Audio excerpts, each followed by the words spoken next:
Hello বন্ধুরা, আজকের একটা নিউ ব্লগ নিয়ে আমি চলে এসেছি। চলো গাইস, দেখতে থাকো। আমরা সবাই মিলে দেখো বেরিয়ে পড়েছি টোটো নিয়ে। আমার মাসির বাড়ি যাব, ওখানটায় একটা নতুন জিনিস তোমাদের সাথে শেয়ার করবো। চলো তোমরা দেখতে থাকো, তবেই বুঝতে পারবে। চলো দেখো, আমরা ওই গ্রামের রাস্তা ধরে যাচ্ছি এখন সবাই মিলে। দেখো পাড়ার ভেতর ঢুকেও চলেও এসেছি। এই দেখো আমি কেমন লাগছে। এবার আমরা নেমে পড়েছি টোটো থেকে, আর একটুখানি হাঁটলেই হয়ে যাবে, জাস্ট 1 মিনিট, বেশি দেরিও নয়।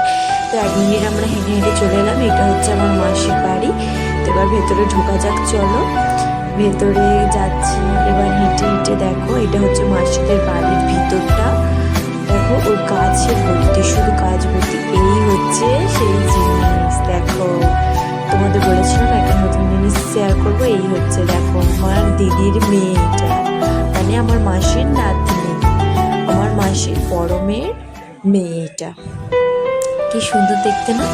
দেখো মাসিদের বাড়ির ভিতরে একটা আকন্দ গাছ, কি বড়, আর ওতে ফুলও ধরেছিল অনেক। আর এই দেখো একটা লেবু গাছ, আর কত লেবু ধরে আছে। মাসি এখান থেকে আবার দুটো তুলে বলে বাড়ি নিয়ে যা।